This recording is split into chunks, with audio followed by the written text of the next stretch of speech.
Hello and welcome to another episode of Out of Mana, the video game podcast where we talk about games, consoles, and developers, old and new, along with some of the hottest gaming news and various other topics. I'm Garrett. I'm Ben. And we'll be your co-host this Sunday, November 22nd, 2020. So, what have we been doing lately, Garrett? It's the new console, the new generation's out, PS5, and you have it. So, have you been doing nothing but that? You have no idea how much I've wanted to call out of work just to keep playing. I bet. Because the problem is that I've been working a lot recently, and it's early mornings, and I get home around 2 o'clock, and I just want to binge games the whole time. Yep. But then I get that nap. Yeah, the dangerous nap at the end of the day where you're like, oh, I'm just going to take a 2-hour nap, and then suddenly you wake up and it's dark out and it's almost midnight. Well, yeah, because 5 o'clock, it feels like midnight nowadays. Oh my god, the sun is just gone. Yeah, so I'm either falling asleep for 2 to 4 hours by accident, or just getting really tired while I'm trying to play, so it's hard to focus. Yep. But anyways, yeah, I've been playing on my PlayStation 5. I've been focusing mostly on Assassin's Creed Valhalla. And I also picked up Kingdom Hearts Melody of Memory. Yeah. Have you streamed that yet? Memory of Melody. It's one of those two. It's Memory of Melodies of Memories of something. One of those convoluted. Not only is Kingdom Hearts story convoluted, but they make their titles of their games impossible to remember. Yeah, yeah. If you look at some of the side titles of Kingdom Hearts, you're like, what kind of weird book is this? It was Kingdom Hearts 365 over 2 days. I'm 365 over 2 days with a melody of sadness and memories falling out of your butt. Who knows? 0.5 edition, 1.5. Yeah. Anyways, so have you played that much? Yeah, so I've done maybe 6 to 8 songs on the Kingdom Hearts game. It's a rhythm game, so how many songs are in the game? It's it says over 140. Okay, so you haven't done that many. Okay. No, I barely touched it. Yeah, and as you were saying, I did stream it for a little bit. Yeah. I've been trying to get the whole PlayStation 5 streaming situation going. I think I've got it down now. There's a few things I want to critique, mostly lighting. My room seems to have the worst possible lighting in history, and it's right next to a window. And so I've got the light coming in from the side, and then I've got the monitor light, and then all the lighting in my room is warm lighting. And I'm not 100% sure if warm lighting is what you want for streams. Lighting kind of turns you into a weird little orange. Yeah. So I might have to go get a ring light or something. It's 3-point lighting. You need 3-point lighting, man. You got to have one behind you, one to your back left, and then one right in front of you that shades. You don't want your shadow to touch your lip. Is that how it goes? Yeah. Oh man, you know all about this. I need to hire you to set up my stream. I'm just yeah. But so how the new Kingdom Hearts game is it? It looks weird. So it's basically not Guitar Hero because you don't strum the pieces. You're not just destroying the pieces as you strum, but you have your characters hitting the pieces with their weapons as you strum. Correct? Correct. Yeah. So basically, you're running down this highway, and it's 3 characters, and you can pick from 3 different teams. So you've got Sora, Donald, and Goofy, the classic team. Of course. You've got Riku and the 2 weird animal things from Dream Drop Distance. Oh my god. Okay. And then you've got the what about Kairi? Oh, so Kairi's actually the narrator of the story. Oh, she would be. Yeah, so that's her whole thing is this whole Sora, follow your heart. This whole game is her recapping the entire Kingdom Hearts story, and through her memories, and it's supposed to end with a little bit of story that leads into what's to come. Oh, there's actual story. So this is a canon game. If you want to know what's going on in the Kingdom Hearts story, you at least need to watch the YouTube video of the cutscenes for this game. Okay, great.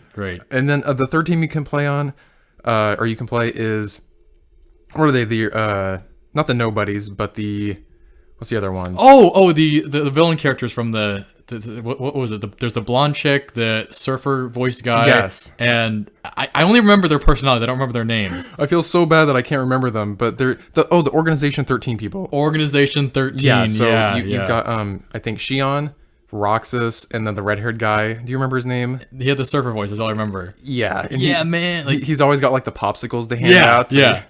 I can't remember his name for the life of me, but he's actually a really fun character. No, he's super fun. So you pick between one of those 3 teams. I'm just gonna go with the Sora, Donald, Goofy. Classic. And yeah, so you're running down the road or highway thing. Is it just a never-ending highway, traveling down at the speed of sound? Got places. It's like a Sonic game.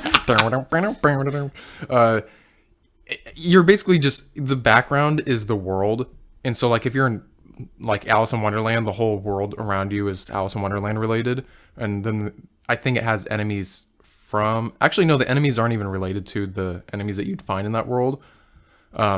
It's just like it's either nobodies or it's the Heartless. The Heartless, yeah. Of course, okay. So So when you tap in time, there's like three different things. There's like normal hits, there's jump hits, then there's spells, and it's just different buttons on your controller basically. The buttons have different mechanics. So how does the rhythm feel? Like, is it actually a rhythm game? Does it make you want to get up and like feel simple and clean and everything?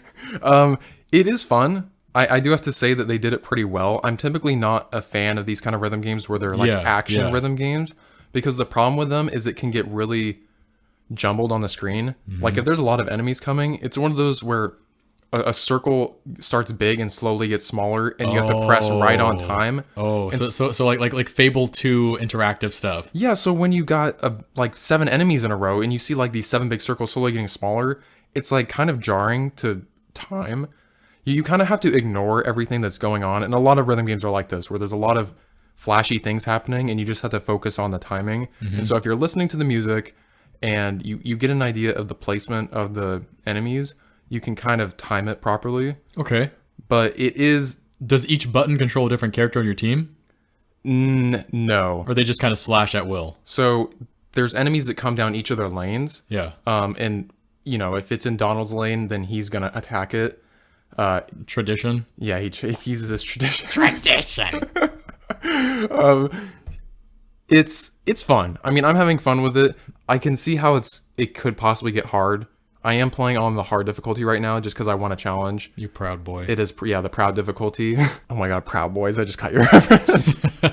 Stand down, stand by. Stand down, Proud Boys, and stand by. Anyway, politics aside, so you're on proud difficulty. Yeah, proud difficulty. It's a lot of fun. It's a little difficult sometimes when there's a lot of enemies. It gets really jumbled and I can't tell exactly what's happening. But I think that's something I'm just going to grow out of. The more I play the game, I'm just going to get used to it. Like any other rhythm game, you just have to get used to the interface and how everything's going.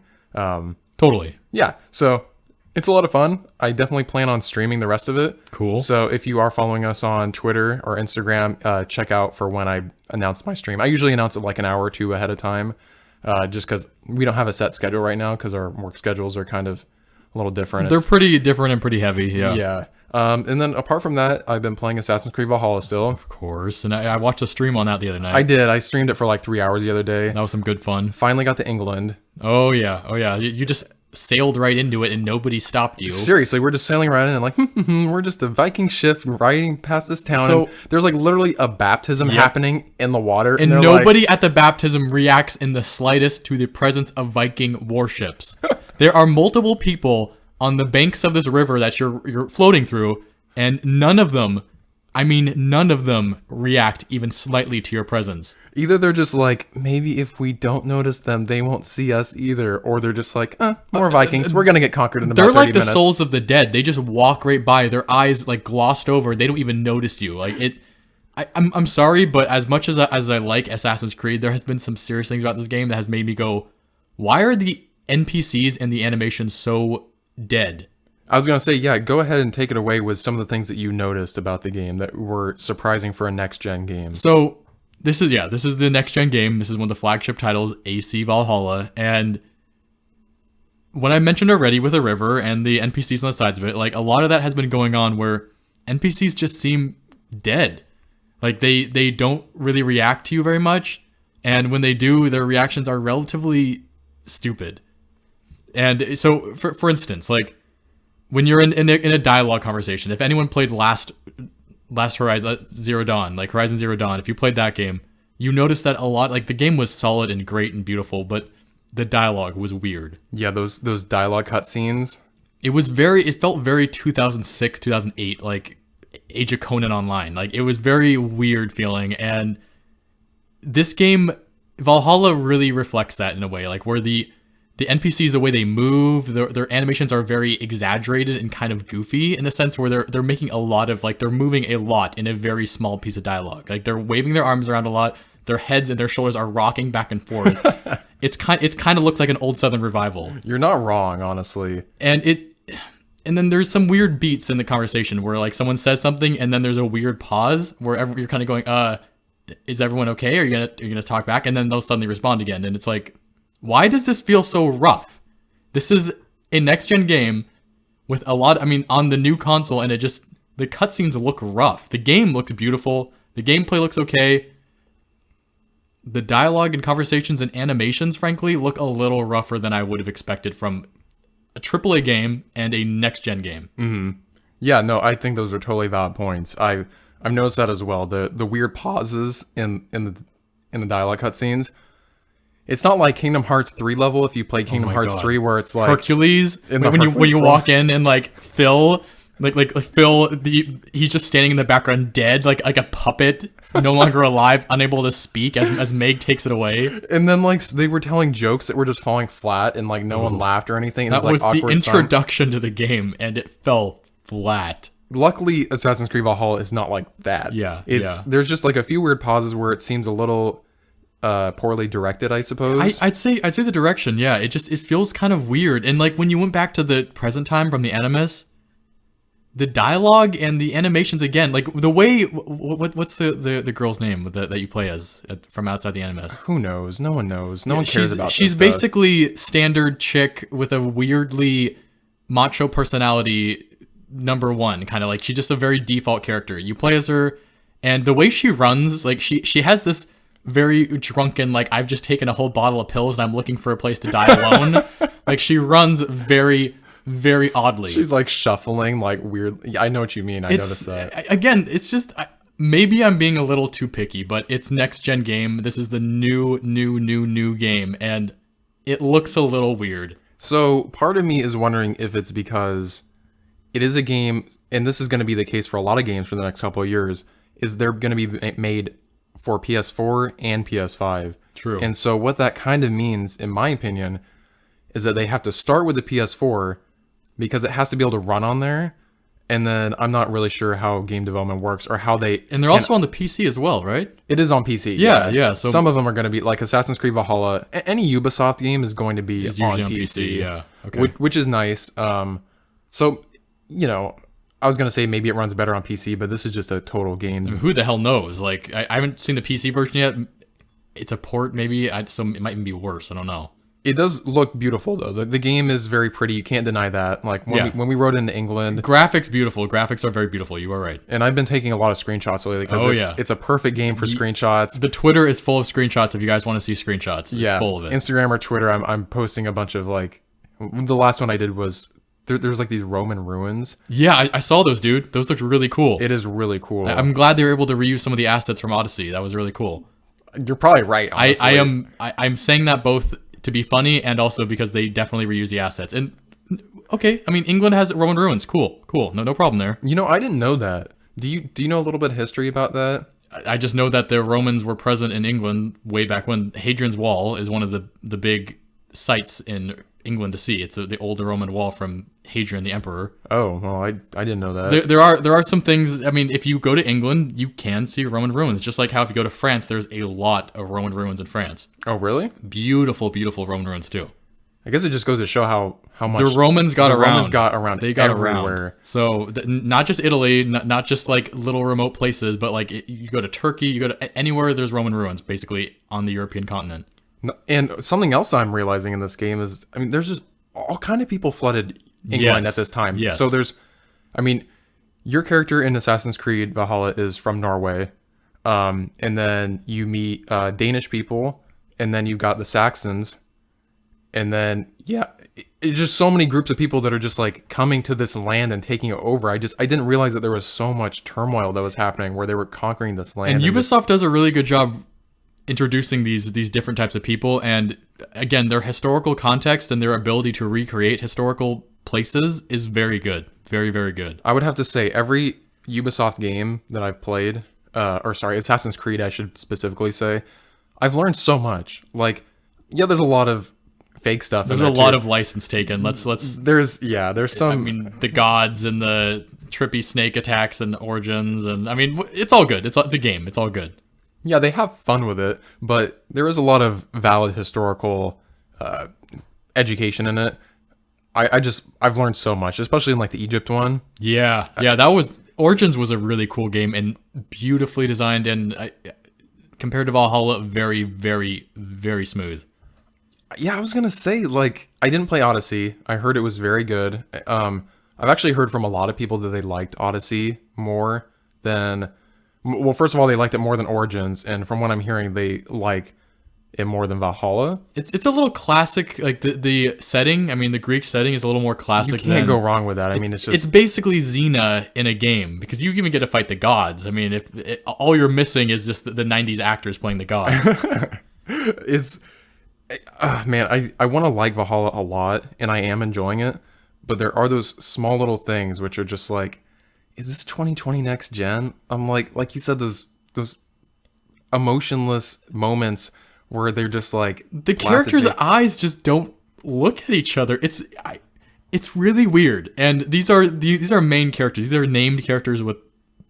they have weight in the story, and they are very dead. But the voice acting is very good. The voice acting is on point and beautiful and great. I have nothing bad to say about that at all. Basically, all I'm doing is ignoring the faults in it right now and just, okay, this game's beautiful. The voice acting is really good. The systems is actually very cool.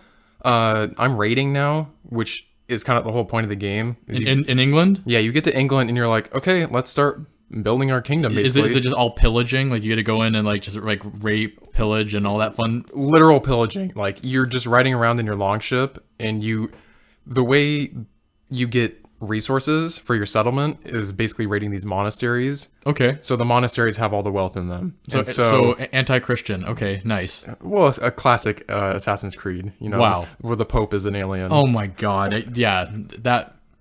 Yeah, my Catholic mother would have fainted at that. That would have been worse than any other World of Witchcraft game you would have played. World of Witchcraft? It's like, yes, Mom. It says World of Warcraft on the cover, but it's actually World of Witchcraft. I'm glad you saw through the cover. Clever. Now let's go to a book burning. How about that? But yeah, so you raid these monasteries. They're actually very big, which is cool. And yeah, you basically have to get into the building. Some of them are kind of hard to get into. Do they have puzzles like that one I saw where you had to shoot the arrow or throw the torch over it? Yeah, so there's a lot of treasure hidden in these houses, or a lot of stuff's underground as well. Okay. You have to find your way into it, and you can use like that vision thing that you have in Assassin's Creed. Basically shows you where to go, like the Witcher sense. Yeah, the Witcher sense, where it lights up where it is, and you're just like, okay, it's underground. I just got to find out how to get under there. So are the puzzles a little kind of like Nathan Drake, where you have to kind of do weird convoluted things to get something simple to happen? So it's not Uncharted level where you're like climbing a clock tower and pulling these things to get this thing to work, or aligning the light just perfectly so it unlocks this door. No, it's like literally the door is blocked. I need to get in the house, and so the door's blocked. You need to throw a torch over the wall to blow up the jar of essential oils behind it. Exactly. You just have to find a way in. In some situations, you can literally barge in, like when you're doing the monastery raids. Typically, you and your buddy are smashing through it. You basically just call someone to help you, and you just smash through it. Is it you and one other NPC? That's it? So another cool thing is let me back up. Okay. So when you get to England, you find a spot to settle, and you build a settlement. So this is like your is home that a base. scripted spot, or do you get to pick dynamically? No, it's scripted. Okay. Yeah, it's called Ravensthorpe. And it's a very big area. Oh, this place is unnamed. What should we name this? Ravensthorpe. Oh, you were there? Yeah, you watched that part. Yeah, I did. He's like, I've got just the name. Let's go to the Longhouse. And we're like, Longhouse? Do they have longhouses in England? Sure enough, they do. It was the longest house I've ever seen. It was a long house. I haven't seen a longer house since in this game. Let me just say that. It's the longest boy. But to be fair, I think it was a Viking settlement to begin with. It was. It was so basically you were just reclaiming it. You were reclaiming it. I love they were like repairing it, and they're like, this will do nicely. It's like, dude, you guys adopted this thing. You just like fixed the window. We did everything. And then your character's just perched up on the roof with a hammer in his hand doing nothing while the workers are doing stuff behind you. And it's like, what are you doing up there, guy? Maybe he's the foreman. That's how it works, right? That is exactly the foreman. Yeah. Don't even get me started on that. But yeah, so you have the settlement. You use the resources that you get from raiding the monasteries to build new buildings. So or how was upgrade the them. monastery rating? Like, is it just monks going like, whoa, as you attack? Literally, yeah. So they're when you actually get into that, that's exactly what they're doing. They're all running and fleeing for their lives. Oh, that's and like darling. praying for God. And then you have like all the British guards that are guarding it. And so it's just you and your crew. And your crew. So you have your crew, and you can actually kind of tweak it at your settlement. So you basically you pick a lieutenant, and you get to design your lieutenant. Is this like Saints Row? Almost, yeah. This sounds like some Saints Row stuff. You pick your colors and everything. No, they're like preset NPCs, and you can cycle through a bunch of them until you find one that you like, and they have specific names. Okay, that kind of actually reminds me of what, Shadow Mordor? Oh yeah, kind of something like that. Yeah. And you get to design, or not design. You get to equip equipment to them. So from what it seems, you can use anything that you have in your inventory, and it doesn't take it from your inventory, but you can use it if you own it. So like I had like 7 different weapons, and I could equip any of those weapons to that. And it doesn't remove it from your inventory? And it doesn't remove it from my What inventory. if you were to sell it after doing that? Would it vanish? That's a great question. Maybe I need to test that out. Okay. So I think it's just using what you have in your inventory, because I put on a weapon that I had only one of, and then I tried to equip it, and it let me do it. So, or it was at least still in my inventory. Do you have to like rip it out of his hands? Like, no, wait, sir, I like this weapon. You just tear it out of his hands. I gave him like this Morning Star thing. I kind of want to try it myself. It's slow, but it's powerful. Speaking of which, I remember you mentioning the Morning Stars. How do they look in the game? Does they actually look pretty neat? They look cool. I Yeah? mean, they hit pretty hard. I hate getting hit by them. I can tell you that. Are they physic looking, or does it all look like a solid animation, like a static animation? I'd have to get back to you on that. I Okay. haven't paid too much attention. I'm usually too busy like putting arrows through their foreheads or like stabbing. The bow looked really OP. The bow is really good. Okay. The only thing is that it has limited ammo. Ooh. You have to keep building your quiver, and you need a lot of resources to build it up. So like I can only hold up to 16 arrows, and when you're in like a big raid like that, those can go really quick unless you can find some like sitting around, which Okay. there are. It's never been a huge issue, but Okay. anyways, yeah, you raid the monastery, you get a bunch of resources, you go back and build buildings. The more buildings you have, the more resources you can use, like buffs basically. How is the building mechanics? Do you just like say, I want to, like, you go up to your constructor guy and you're like, I want you to build this, and he's like, okay, and then you load a day and you come back and it's built? Is it like Dark Cloud where you unlock buildings? It's that's a good reference actually. Yeah. Gotta love Dark Cloud, man. Man, what a good game. Anyways, no, there's basically set places where they're supposed to be, and the NPC that runs it is standing outside, and there's like a sign. He's like, you have all the more build now. Give me all the supplies. You just go to the sign and you press X, and then it asks you like, do you want to build this? And you say yes, and then it does like a cutscene thing where it shows it being built or whatever. And you hear the sound of like a knock and like, tax collector. Majesty, your castle is under attack. Majesty is such a good underrated game. If any of you have played Majesty on the PC, let us know in the comments. Or because we love you if you had, because Such a Majesty's great classic. game. Okay, enough game references. I'm sorry, I keep on sidetracking. Go ahead, Kurt. I think we pretty much covered it. So you can raid other things too, but you're only going to get resources from the monasteries. Okay. So you can go past this encampment and like on your longship, and it has little indicators on the like the river or wherever you're ocean or whatever the heck you're like rowing on. And you can just raid, and then if you like blow your horn, and then your guys are like, yeah. And then you like pull up your longboat to the thing, and then everyone gets out and starts just like destroying everything. Are they always next to the river? Yeah. Okay. Yeah. So to raid, you have to like pull up on your boat. Okay, you can't just go like trotting through the wilderness and find something? No, I mean, you can do that by yourself. I mean, you're welcome to go take on these places by yourself, but you can raid with your crew. And you can call your longship at anywhere. As long as you're next to water, you can summon your longship. Your longship can't like go like chitty chitty bang bang and like fly across? Fly across. Like the whale. I think I talked about the whale in the last one. You did. We're just like, apparently that's a common glitch. I've seen a few videos of it too, actually. Yes. It is really funny. I'm like, quite amusing. I'm like, so this is like the first 30 minutes of the game, and this is how it's going? Yeah, Assassin's Creed Valhalla is a really fun game. It is buggy. It's not perfect.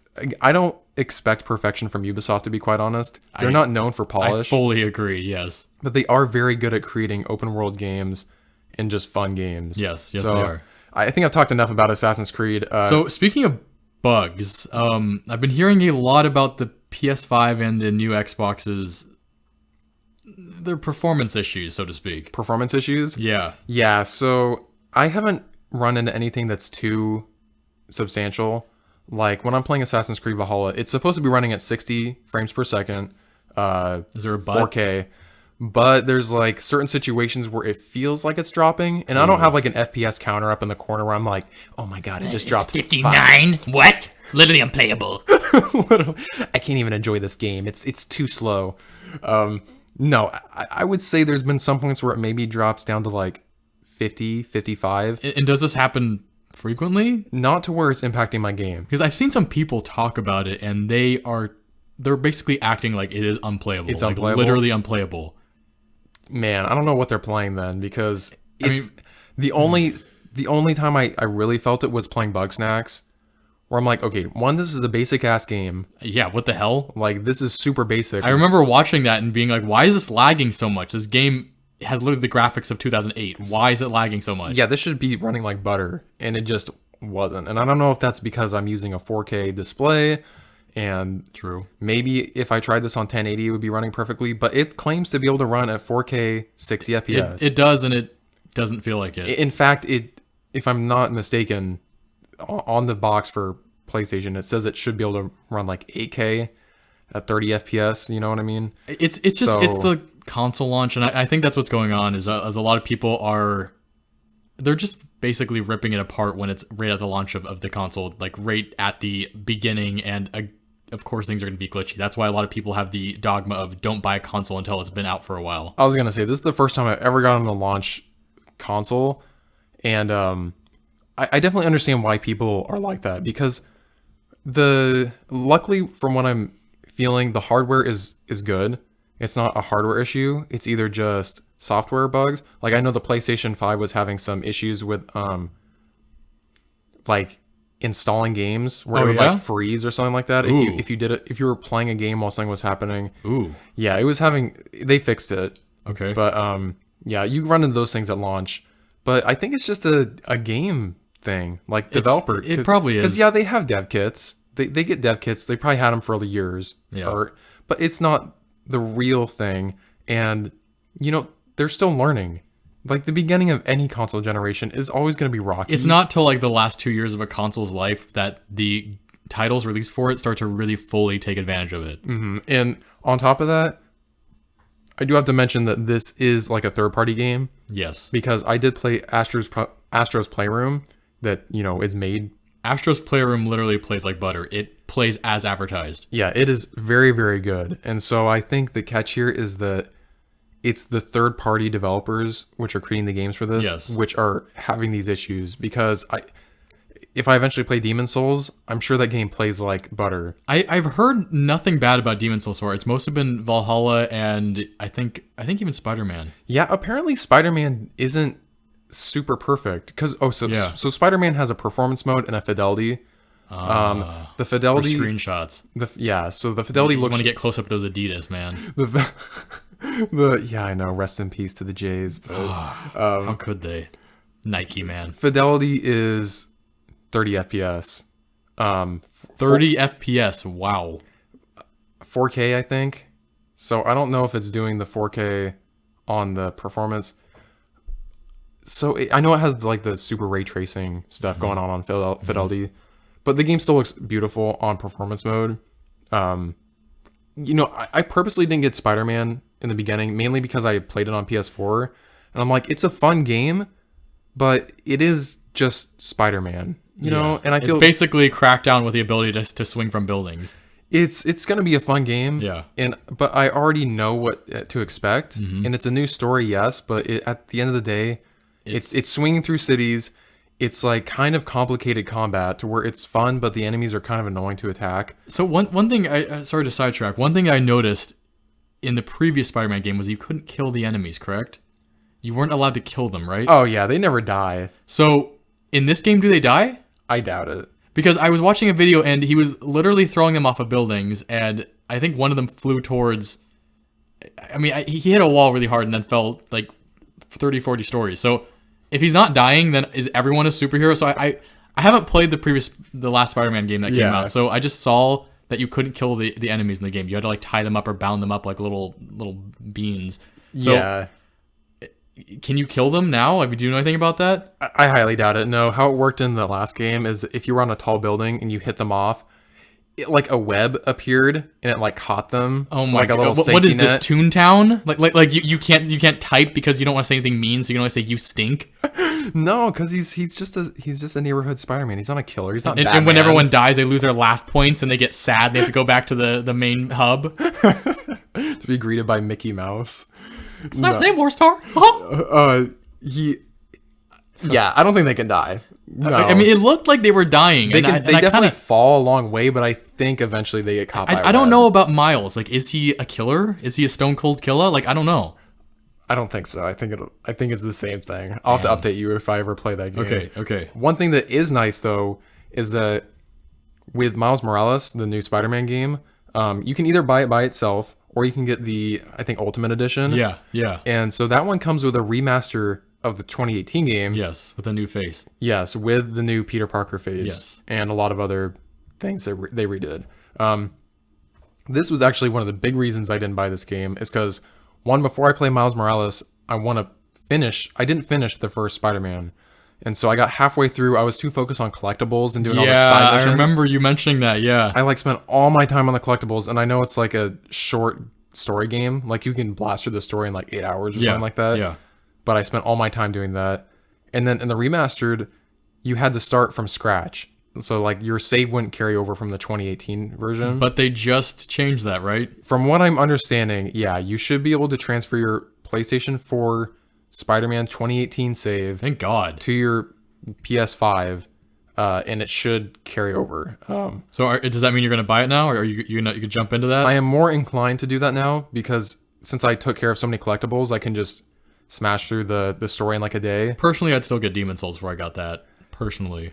Like, I want to get it, but then I remember it is a Souls game, and I kind of suck at Souls game, and it is really annoying dying and having to fight all those You do monsters not again. suck at Souls games, dude. I mean, they're meant to kill you. Just because you can't play the game naked with like a baguette as a weapon doesn't mean you're bad. It's just,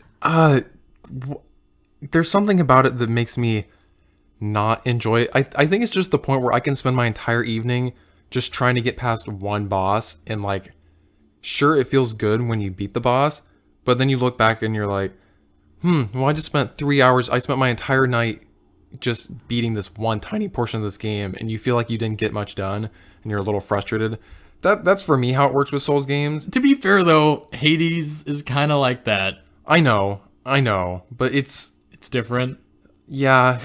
I'm not getting lost in Hades. Okay. That's the thing is I get lost. I have really bad direction issues, and so when Demon Souls, you're like, you never know where you're going. You never know if you're going the right way. You could... The Bloodborne syndrome. Exactly. You could be going forever, and then you die, and you lose all your souls. Really be careful. And it's just... I get that it's satisfying. Okay. And it is a very cool-looking game. I'm going to wait for it to go on sale. Personally, I like that about Dark Souls. I have a really good sense of direction, so it doesn't bother me, but I like the idea that I could get lost, because I like games that aren't super obvious where I can go. I understand that. And I feel like part of me is intrigued by that. But at the end of the day, after work, I kind of just want to get home and like not get my ass beat at home. Chill. After I'm like already got my ass beat at work from But by all the customers. Karens as they come and give me my coffee. It's already hard enough working. So, so Spider-Man save transfer, that's really good news for Sweet, everybody. dude. Yeah, totally. I'm hoping that that's an easy thing. I hope it's not a situation where like you have to go. This is why I'm worried. I'm hoping it's not like Right. go into your save on your PS4 and upload it to this Spider-Man cloud and then go to the PS5. To this Spider-Man cloud. From what I heard, Trademark. I was slightly worried that you had to play it from your PS4, and I'm like, oh no, because that was a GameFly situation where I rented it for a week. I don't own the game, so I didn't finish it, so I just sent it back. If that's the case, then I'm not playing Spider-Man until it goes on sale either. I Agreed. can live without it. Okay. Fair enough.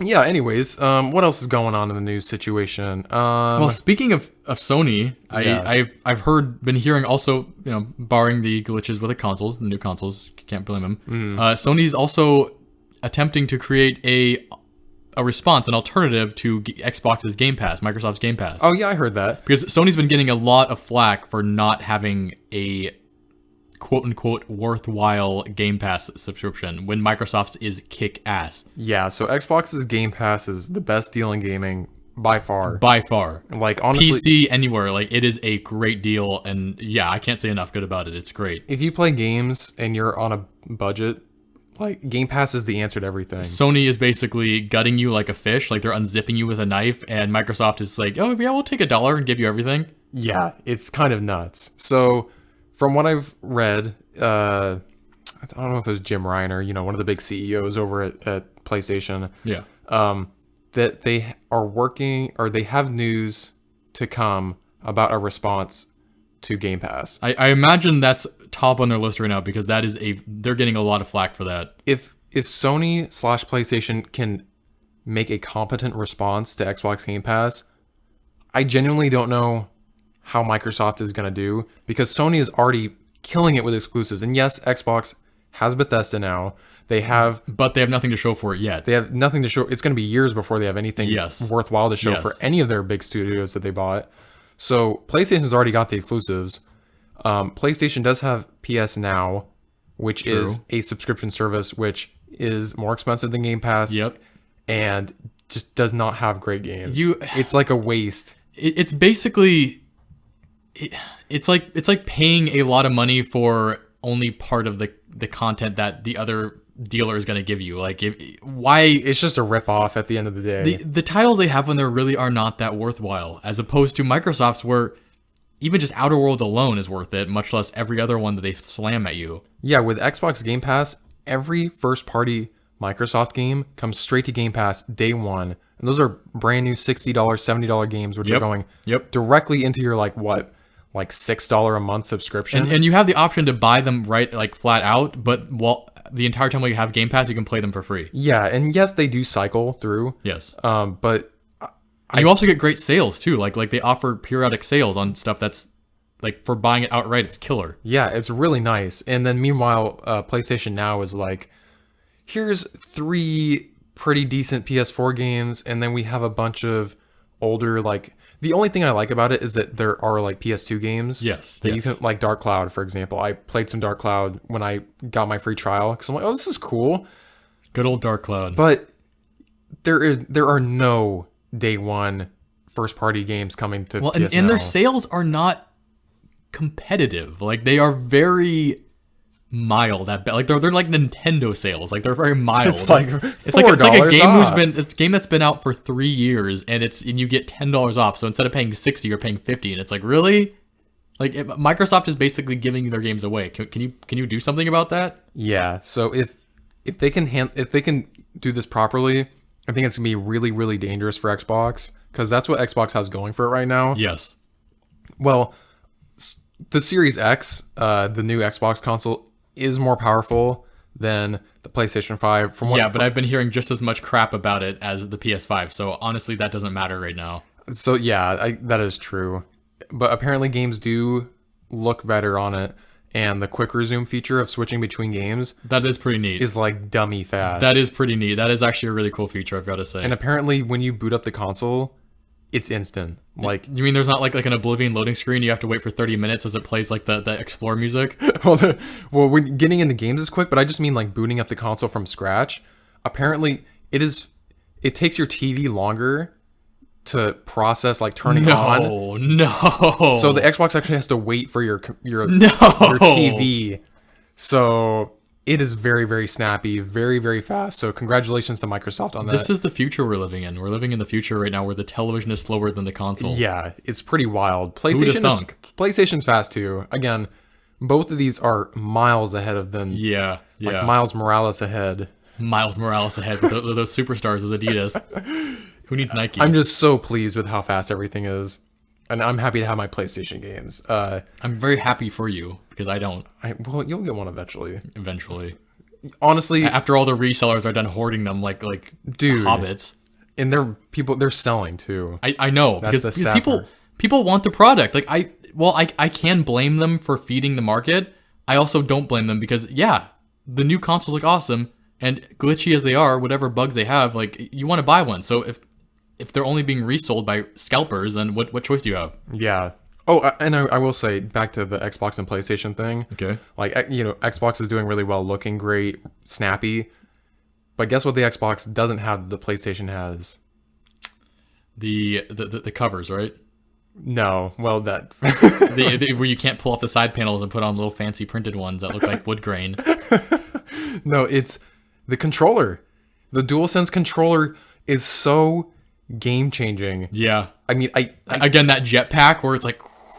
the triggers, it's... so cool. You can call it gimmicky or whatever, but I think it's going to be a new standard. I fully agree, because this isn't VR, but combined with VR, that is hella awesome. Like, to be able to feel the trigger adapting to whatever weapon you're using, as opposed to not even without VR, it still feels awesome. Like, Astro's Playroom felt really, really cool. It felt awesome. So a game using that, it's going to be cool. It's going to be awesome. And apparently the new Call of Duty Cold War game utilizes it really well. That figures. Where every single gun feels different. So the heavier guns feel heavier. Ooh. And There's like artificial weight in the controller that like adjusts. And the triggers all feel differently. Speaking of which, does Valhalla make use of that at all? No. No? And it's because it is made for the PS4 too. How about what? Yeah, there hasn't been any DualSense Damn. thing in Valhalla. That kind of sucks. I'm a little surprised. Yes, I was wondering how they would even really use it. The only thing I could think is Bow and arrow. the bow and arrow, and maybe like when you're not even rowing. When you're oaring, like I was thinking the oaring would be really cool, oaring. but that's definitely not a word. The ghasts and RuneScape. Or What's the word for that? It's not oaring. Paddling? That's the word, paddling. it's whatever. I mean, who cares? It's whatever you want it to be. Anyways, DualSense is super, super cool. That alone, even if the Xbox runs better, if I can experience a game in this new literal sense, Yeah. I mean, how could you pass that up? I've got to say that when it comes to it, the controller for the PS5 kind of kills it. Like, it's a great controller. It's really cool. And the Xbox's controller just kind of feels a little lame next to it. Yeah. Little lame. They're probably going to come out with a version in like a couple years where it utilizes that. If they don't, I would be surprised. They would be stupid not to. It's a great idea. Like, make controllers better. I mean, controllers are kind of what they are, but if you can make them better in even a small way, do it. Do it.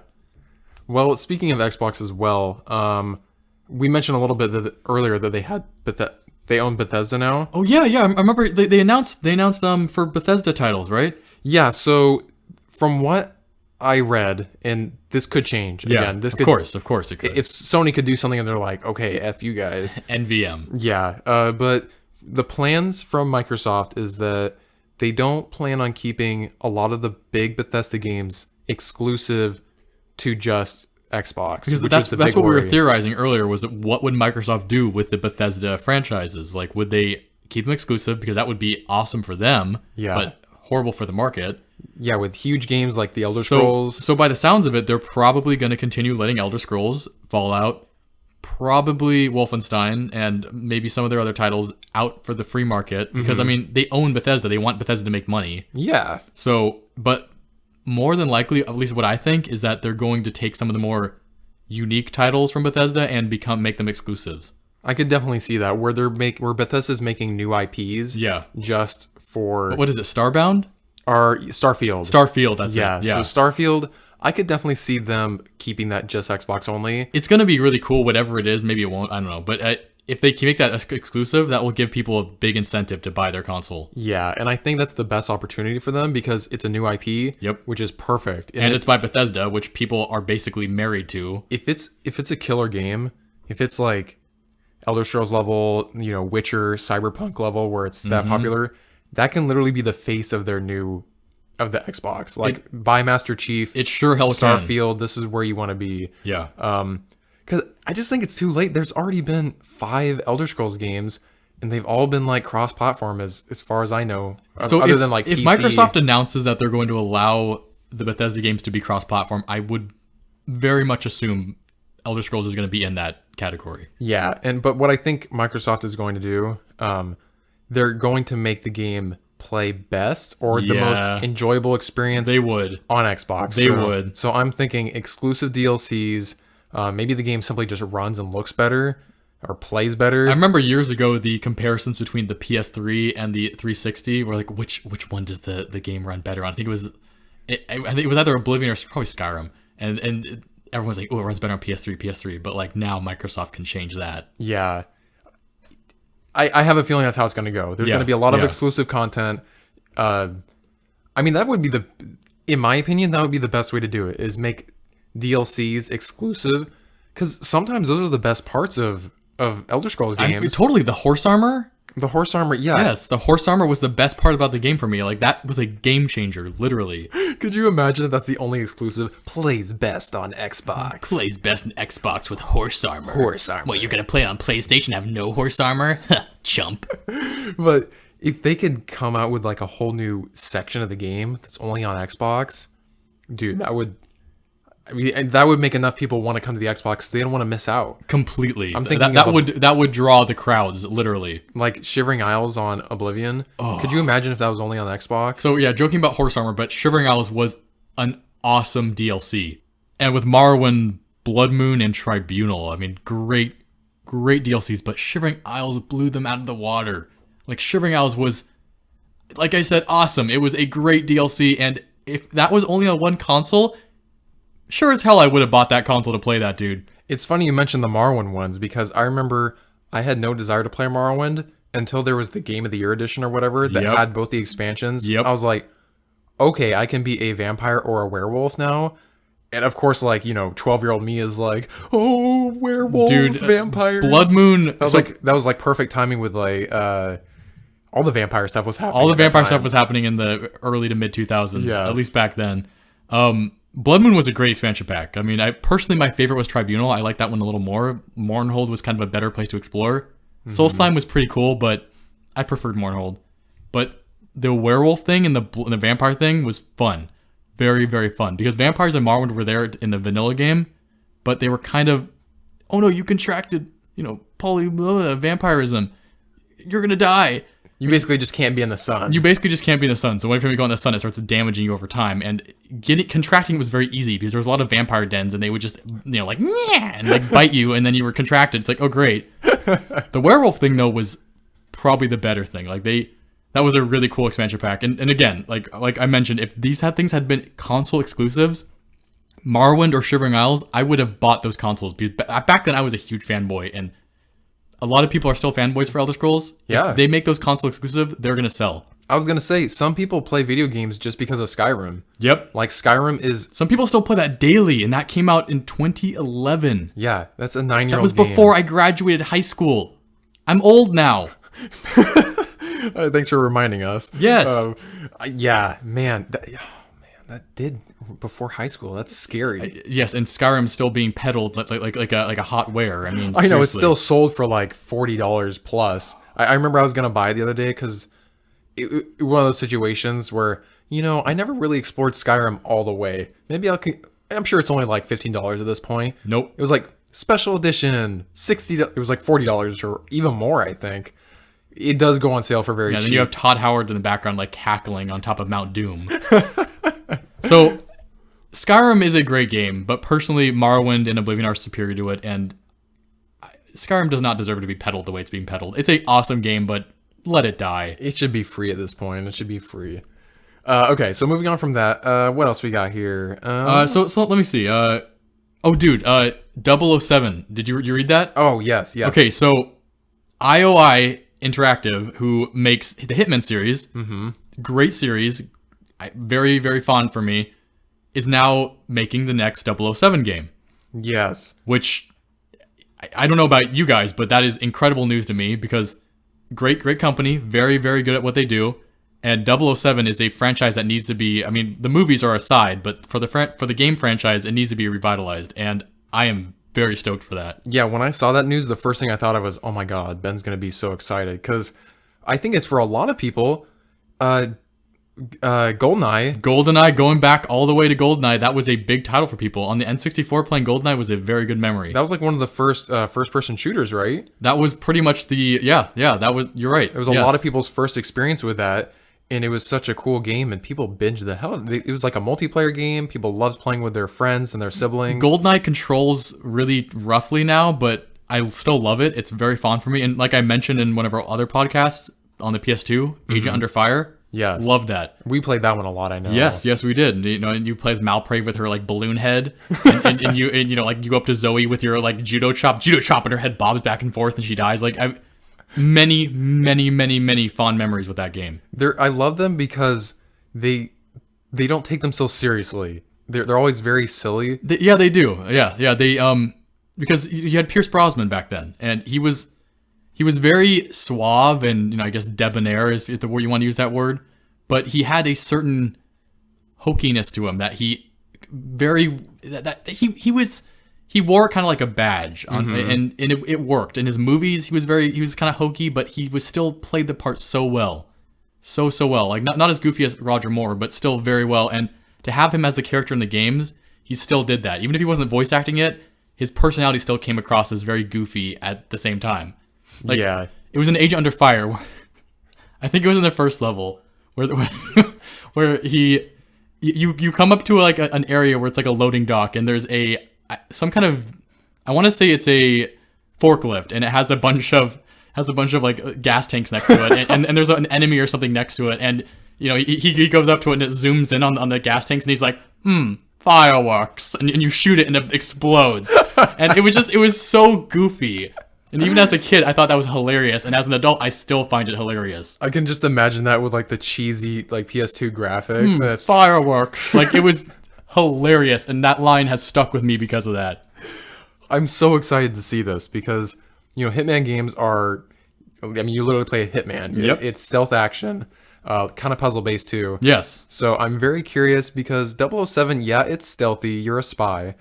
But it's also, like you said, they've been ridiculous action. They've been primarily action games, and that's actually a very good point you bring up. Is will IOI make these stealth games, or will they kind of keep the original slightly stealth but mostly action games that the originals have had? I have high hopes for this because where I saw this news was actually from the 007 Twitter account. Ooh. So it wasn't even IOI. It was like Yeah. 007, the real deal. Yeah. It was saying that IOI was making a brand new 007 origin story, actually.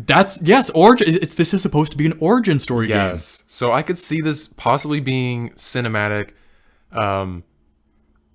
Yeah. What's your take on it? What do you...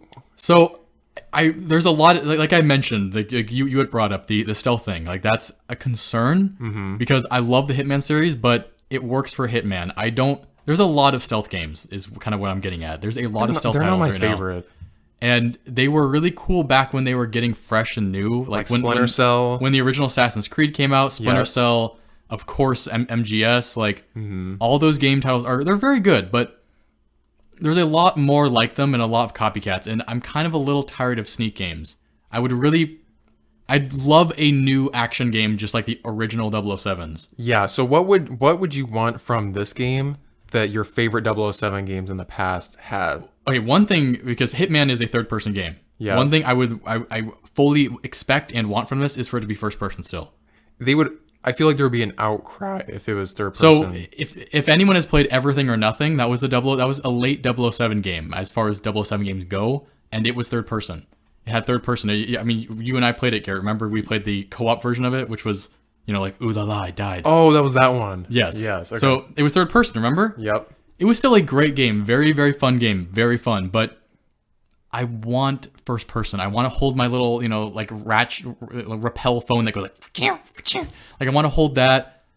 I want it to be in first person because that's how I enjoyed my 007 games. So from this series, I know IOI doesn't usually do first person. I want them to do first person with us, and that's the number one thing I really want. That's a very good point because especially when you're playing like a secret agent or something like that, the whole purpose of first person is to make you feel like you are that person. Yes. Because you don't see the body, you just see hands and like maybe your feet sometimes. Though nowadays I do expect to see feet. I better see feet. If I'm a floating camera, I will not be happy. That is very true. I want to see my little feetsies like shuffling around, like doing the moonwalk. I want to see that. For those that don't know, a lot of early first-person games, you would look down at the ground. It's like, Nothing. where are the feet? You are literally a floating entity. And you have like arms that are like waving around and like your weapon. So but it's, like, one question of the mark. classic jokes of that is the camera's perspective with the arms is from the center of the chest. Yes, that's right. So, I mean, I don't know about you guys, but my arms are below my field of vision. Like, they're not constantly hovering around my peripherals.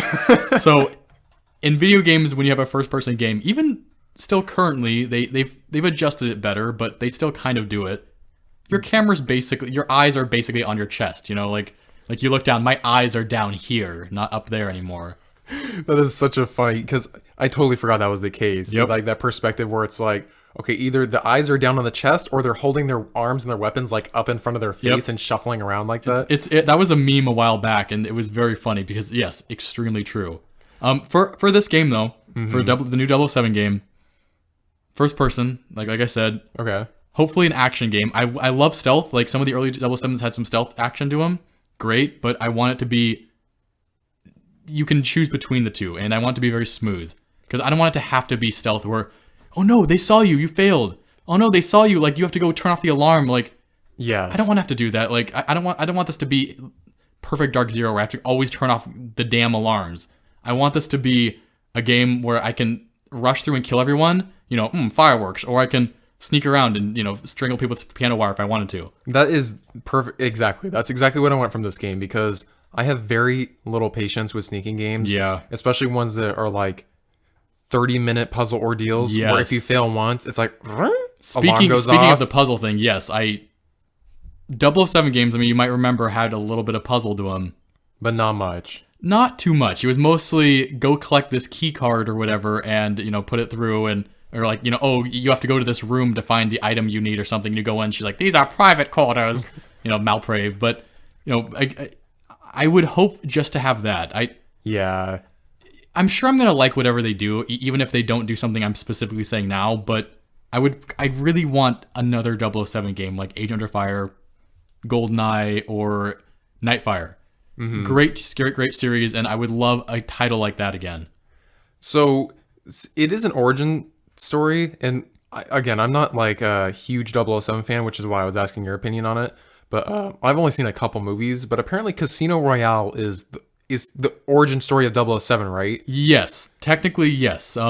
So I haven't actually seen any of the Daniel Craig movies.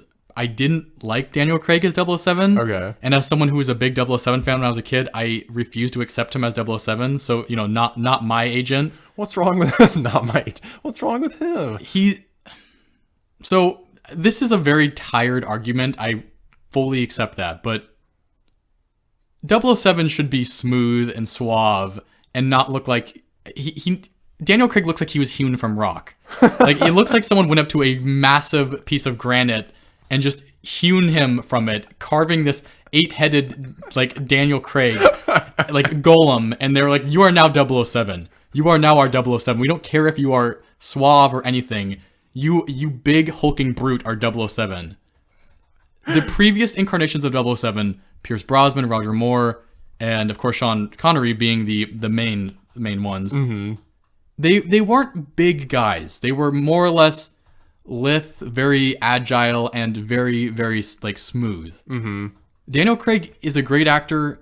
He's not. It's not that he's not agile. He's just too brutish for me. So when it comes to me looking at him in a movie and accepting he's Daniel Craig, he looks more like Jason Bourne to me. That's my thing. He's more of like a badass instead of just like When I think of James Bond, I think of like, you know, whiskey on the rocks and smoking a cigar and like shaken not stirred. Yeah, shaken not stirred. So I just think of like debonair, like black hair, perfectly combed, looking like not like sandy, like grimy dirt hair. I'm being really mean to Daniel Craig. I realize this, but I did not like him as 007. So anyway, tangent over. I haven't watched his version of Casino Royale. I've only seen the original 1967 version. Oh. Which is technically there's a very convoluted history here with the original version. Okay, let's hear it. It is an origin story in a sense. It's kind of it's kind of interesting because it actually entered. So it doesn't have Sean Connery. It's from the 60s period, which Sean Connery was known for his 007 back then, but it was owned by a different production company. So they did not want to release the IP because the 007 movies were booming at the time. They were very popular, and they had the rights to this movie, and they didn't want to release it to the company that had Sean Connery. So they held on to it, and they decided to make their own 007 movie, which it was David Niven. He played 007 in that movie. He's an old romantic comedy actor from the 1930s and 40s. Oh, okay. So for him to come and play this movie, he was very old by this point in the 1960s, and he played 007 retired. But the movie it has a certain origin story to it as well, but it kind of follows the retirement of 007 and them bringing him back from retirement. Oh. It's a fun movie. It's really good. It's really goofy. It has Woody Allen in it as well. You know, Woody Allen pre marrying his daughter. But it's a great movie. It's very funny. It has a lot of other great actors in it. But I haven't seen the current one, so I can only say that that's kind of the best I've got for origin stories. I think what I'm going to end up doing is, if we hear more about this in a release date and I start seeing some cool stuff, I may binge through the 007 movies. If you want to binge through together, you can come over and watch them because I love those movies and I can watch them over and over again. Yeah, because I don't know anything about 007 other than the games that I played. And even then, I've already forgotten half the characters. All I can think of is Oddjob and his hat. So when I was a kid, I hadn't watched I've seen like a few of them, but I hadn't watched a lot of them. And then when I started playing the games as like a young child, I was like, I want to know about these characters. Mm-hmm. Like, especially Nightfire. Nightfire introduced a whole slew of characters because they had a lot of the classic characters playable in the multiplayer mode. Nightfire is the one I remember us playing the most. Yeah. And there was a character, Baron Samedi, who is a kind of old folklore character in kind of voodoo stuff. At the time, I didn't know how to pronounce his name, so I called him Bacon Smudge. Bacon Smudge? Oh my god, I remember you saying that. Oh my god. That was you had a nickname for everyone in that game. I had a nickname for everyone. You never called anyone by their real name. It was some nickname. So, Bacon Smudge was like the one I remember the most because he was... I couldn't be bothered to pronounce his name. And I was just like, oh, he's a Bacon Smudge. Like, and so... But I wanted to know who these characters were. I wanted to know who, like, Electra was. I wanted to know who... Jaws. I wanted to know who, of course, Oddjob. He was in GoldenEye as well. Mm-hmm. OP as hell, obviously. Yes. And then Bacon Smudge, Baron Samedi. And so I watched the movies. I got really into the movies, and I watched all the movies. And, dude, if you haven't seen them yet, they're worth watching. They are really fun. Roger Moore movies are especially fun. The Sean Connery ones are really good. The Roger Moore ones are goofy and fun. They're just good spy capers. Yeah, it's one of those weird holes in my movie history, because I feel like I watch a lot of movies. Yeah. Spy movies, for some reason, there's something about spy movies where, there's action in them, but there's also some slow bits to it. And it's those moments where I can't stick with it. Like, I usually end up falling asleep. Any situation I've watched a 007 movie, it's either late at night and it was like on TV and I fell asleep watching it. So, like, I can't even think of one that I fully watched through. I mean, they were like... And they're long, too, aren't they? They're really long. Yes. During their peak in the 1960s, they were, like, social pop movies. Like, you watch movies and they had hit songs, like, as them. You know, they had... Thunderball was a big hit. I think that was Tom Jones who sung that. Mm-hmm. And you had From Russia with Love, and I think Nancy Sinatra sung that. And they were... Oh, and then, of course... Goldfinger, you had Shirley Bassey sing that, and that was, Goldfinger, he's the man with the eye. Like, great. Back then, they were cultural icon movies. Yes. Now, they've kind of fallen off into more of a spy caper, and I guess in our current, the Daniel Craig iteration, more spy action adventure movies. Dude, the one thing that turned me off from 007 movies is that, I'm sure you remember this trailer, I forgot which one it's for, but he's finding some blokes in the bathroom, and he like pulls up his sleeves. Blokes? And then he punches the air to, like, and it made like the oh my god, where he was like cocking his arms. He was cocking his like big guns. It like made like oh, I thought that was so cheesy. Yeah. I'm like, I can't take this seriously now. Like, he literally just loaded his arms. It's the Daniel Craig thing. I mean, every 007 movie has had ridiculous things. Like, I mean, you go back to Pierce Brosnan. Like, he had I can't remember which movie it was now, but it was the one where he was riding in the tank in Russia. And just insane, wacky things happen. He runs through like this. I think the statue of Peter the Great or something, or like a Russian czar, a statue of him, and the statue blows off and lands on top of his tank, and so he's like rolling off with this like king on a horse, and he's like rolling the tank forward, and it like stabs like this like floating walkway that takes down a couple enemies. Oh my gosh! Great movie, goofy as hell, but it works. I haven't watched the Daniel Craig movies, so I honestly, everything I say bad about them is just me like assuming it. They're probably really good. I just didn't like them. There's a new one coming out too, I think. So that's another interesting point. So this current game they're making, IOI, which 007 are they going to use? That is true. Daniel Craig's era is over. There's a new 007 era coming, and supposedly, I don't know if this has been confirmed. I haven't actually confirmed it. I've been kind of avoiding the news about it because I wasn't too keen on it. Is a female 007. Oh, interesting. So they're kind of doing the Doctor Who thing, where I don't know if 007 now dies and he's a Time Lord, that he comes back as different people each time now. I don't know if that's now like canon, but supposedly it might be a female 007 agent. Interesting. I don't know how the whole 00 system works, but I'm assuming like it's only one number per individual forever. Dude, we'll have to watch the movies. You'll like it. You'll Okay. like it. Cool. And read the books too if you're really gonna get that into it. I mean, the books are also good too. I've only read a few of them, but they're really good too.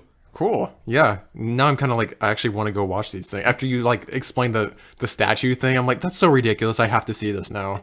The Pierce Brosnan movies are great. They are so. I mean, I think we watched a few of them when we were kids. Like Probably. like the one with the ice hotel and the laser from space.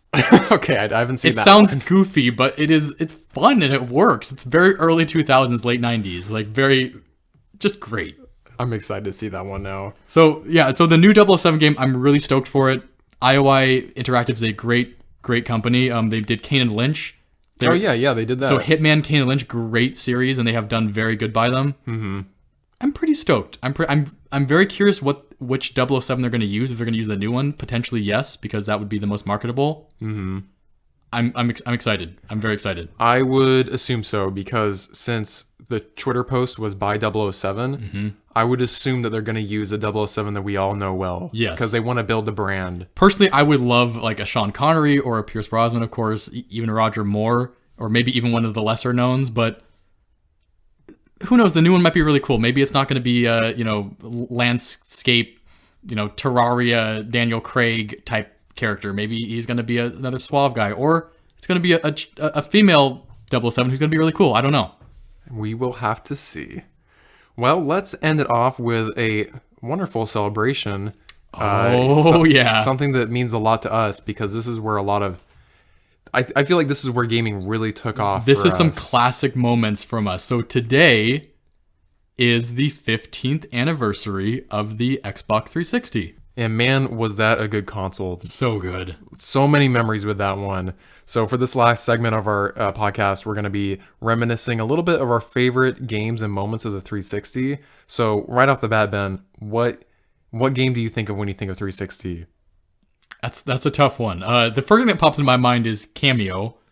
Yeah. I mean, that's literally the I'm launch sorry. I'm title. sorry to say that one because it was a great series, but like the only reason I remember it immediately is because when the 360 first came out, that was the only game for the 360 besides King Kong. King Kong, I think, came out like maybe a week later, And that was my game. I remember specifically having an argument with my sister because she was like, "Oh, I want the 360." Blah blah, and I was like, "Heather, the original Xbox is better. Like I have Morrowind on it, and I can play that, and it's awesome. There's Halo. Why would I want to play Cameo? That's stupid." And then that Christmas, we get the Xbox. She gets Cameo, and I watch her play it for like 5 minutes, and then she leaves, and I start playing it, and then I didn't set it down. Did she ever play much of that? She played it, I dare say, literally for 5 minutes before I commandeered the console. Like I played the hell out of Cameo, and then as the title started releasing for it, played the hell out of those. So speaking of the titles again, one of the main ones that comes to me is, of course, Halo 3 and Halo Reach. Those were big ones for us, I remember. Yes. As well as Gears of War. I mean, Gears of War was a big one. That was, because that's where Gears of War debuted, was the 360. Yes, so of that course. was that was like as gritty as I've seen on Xbox. And then closely, I would actually say above those, actually the one that kind of comes after Cameo would be Oblivion. I'm surprised that wasn't the first So thing that came to mind. I mean, it was there. Like Oblivion was it was kind of like a cherry pop moment for me where I played it and I was like, my life will never be the same again. Yep. Never be the same again. Morrowind was I've said this before in a podcast. Morrowind was a beautiful game to me until I played Oblivion. And they executed that so perfectly with the intro. Orgasmic intro. That intro should have been nominated for awards. That was a beautiful intro to a game and stoked the hell out of you. And not only was the intro good, the music went along with it. And then when you start a new game, I have yet to. That is still one of the most enticing intros into like a new journey because Uriel Septim is just standing there in the dark. Vaelendreth. Vaelendreth. Oh, yeah, the gods are coming for you. Vaelendreth, the other prisoner. You start off in a prison, and then there's Vaelendreth who's just taunting you. He's this little prick, this little dark elf who's on the other side from your cell, and he is just taunting the hell out of you. He's like, "You're not getting out of here." What else does he say? Do you remember? It's been a while, dude. He just taunts you like, "You're gonna die." The god, and then you hear the sound of the guards coming. That's when he goes, "The gods are coming for you," because he wants you to. You're gonna die. But isn't it him that gets taken away or something? No. Oh no, he just thinks you're gonna get killed. So it's an old game, but I don't want to spoil it because Vaelendreth's demise is very funny. Just say it. It's old. So you kill him. You come back later on in the Dark Brotherhood and you kill Vaelendreth. Oh my god, I totally forgot about that. And that's when he says the Vaelendreth. He thinks he's the awesomest thing since sliced bread. So that's when he says that line is before you kill him. Oh my gosh, yeah, because you just leave him there because. Yep. So the whole intro, the whole situation is just really cool. You're in the prison cell.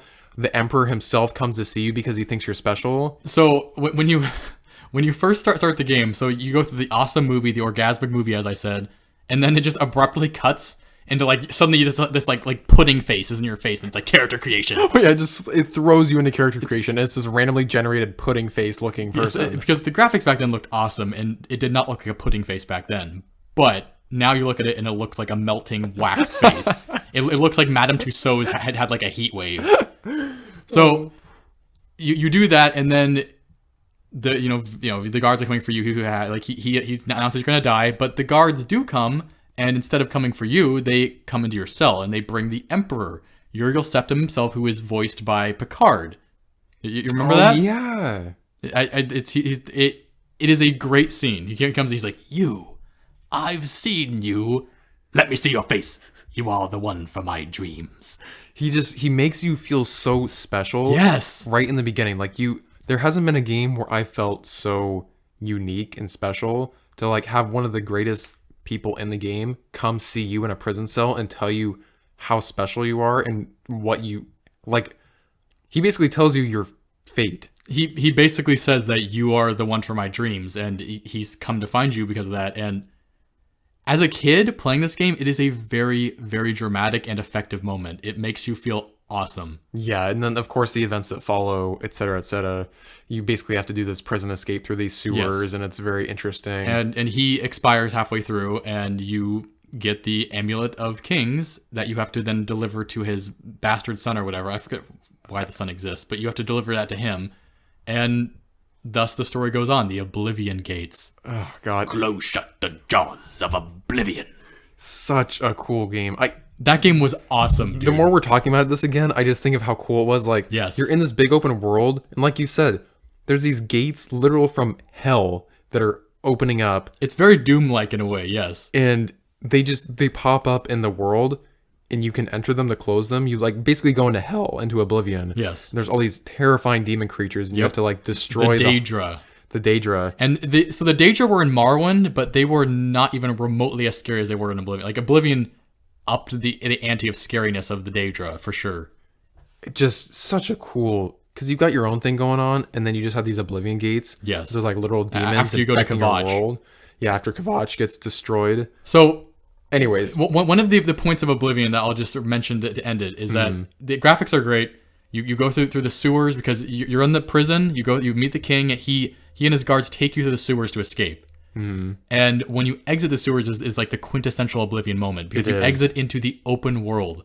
Morrowind was an open world game, but that game it was limited by the hardware at the time. So it had fog of war, which meant you can only see maybe 100 feet in front of you. Mm-hmm.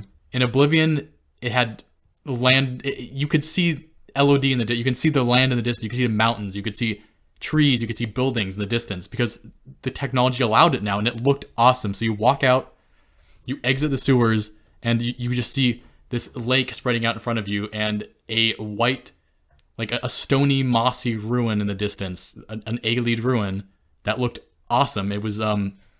Vilverin, yep. Which was the first experience anyone had with Aelid ruins, and it was scary and cool, and that's the first thing you see. So the first thing you do is you swim across that, you paddle across that, you doggy paddle across that, and you go right inside there and loot it. And that's the fun thing about the game is you exit the sewer with a mission. You're supposed to go find the bastard son, but it tempts you with this ruin across the lake. It's like you can go do the main quest, or you can go do this. Yes, and you're right beneath the city too. Like, so after you finish the ruin, you then turn around and there's the Imperial City with the 300-foot tall tower in the middle. Yeah, and it's split up into like multiple sections because it's so big. It looks awesome. It is. Oblivion was a very dramatic game on the 360. It was great. That very big deal. Huge deal. Like the main reason I got the 360 was to get Oblivion. I would be inclined to agree if it wasn't for the cameo story before it. Yes. So what? I'm trying to think of other games that were huge for us. Crackdown was big. Crackdown was another early title release, and that one was so fun. Garrett got that one before me. I remember him telling me about it. He's like, "Oh yeah, you play this game, and there's like these gangsters driving around their car, and they like blast their music." And I was imagining in my head, I was like, GTA? Like what is this like? Yeah, it's like GTA. And then, but like you're a super soldier. Yeah. So it's GTA, but on literal steroids in a way, and it was a fun game. It was so fun. Yeah, basically the map was in the center. There's the agency where like all the special agents are. They're Imperial like City. The police. And then it was split up into like 3 or 4 different sections, and each section of the city was controlled by a gang. It was roughly themed too. So you had I can't remember the names of the gang, but you had one very classic. One was a Spanish gang. Mm-hmm. The other was Russian. Yep. And the last one was Japanese. Yep. And the cities were kind of themed. So you had the Spanish gang were kind of the residential, kind of more in a way slums, and then you had the Russians who were kind of industrial warehouse area, shipping areas, kind of things like that. It was like shipping stuff. And then of course the Japanese were a very glassy, sleek, black technology buildings. Looking back on this, I'm like, wow, this is really terrible. Like stereotypes. It's very heavily stereotyped. I can't believe they didn't get flack for that because it was the mid 2000s. Yeah, I mean, you should have seen the American Pie movies. Yeah.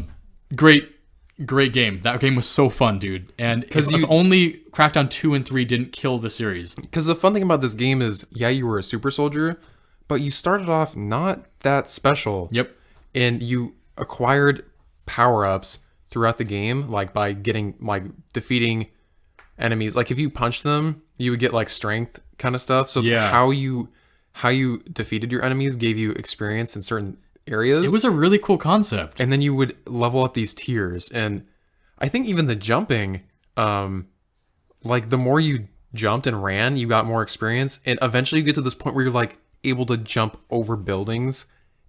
You can jump, you like leap into the air, and it's like Jessica Jones controlled falling. You can basically fly. It's really cool. And then you can slam down to the ground and just like it felt so good. Like I was when Crackdown 2 came out and it was awful. That was a very sad day. And then 3 we just pretend that it didn't happen. I think Xbox is like 2 and 3 basically didn't exist. Crackdown 1 was awesome.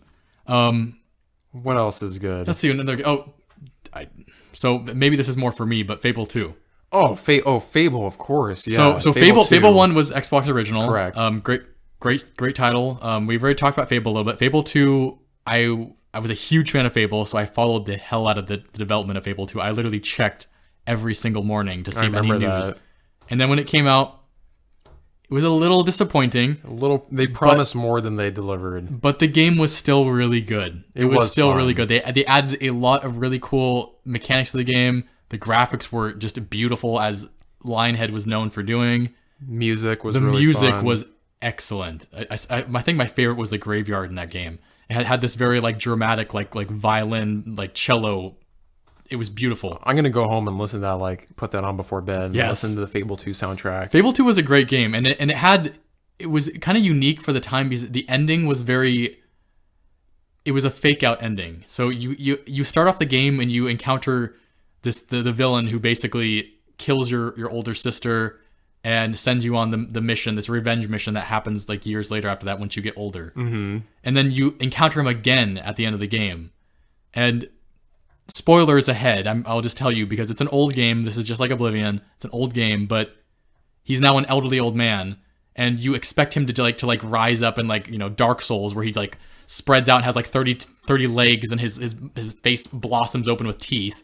But no, he just stands there and he's like telling you, I was doing this, blah, blah, blah, and then you just shoot him in the head and he dies. I forgot about that. Yeah. Because you expect, so Fable 1 had a big boss battle at the end of the game. This game was tricking you out for it, and you literally just shoot him in the head. He's like an 80, 90-year-old man, and he just crumples to the ground and dies.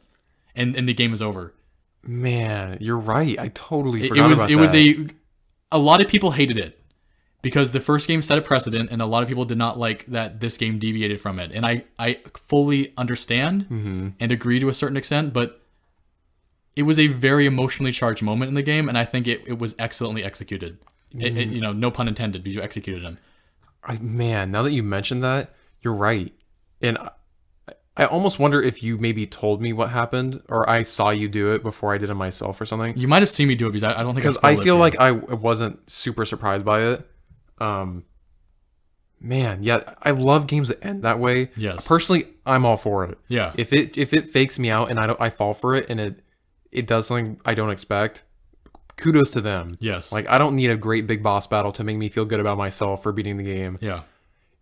Like Inside, I talked about that the other day. Inside ends in such a interesting way. You're like, not how I expected this to go down, but it's happening.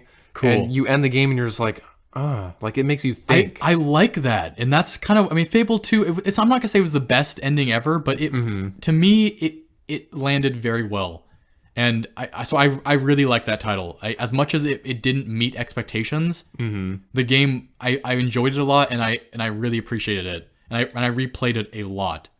I liked that title a lot. I replayed that one a few times too. And then it also introduced the co-op system too. It had that kind of weird co-op where you could see like little orbs floating around the world of other players. Yeah. Which was kind of a unique idea at the time, but way back when. Yeah, basically you could see like an outline ghost of other people that were in that same area if you had Xbox Live or whatever. Yep. And you could interact with them and invite them to your game.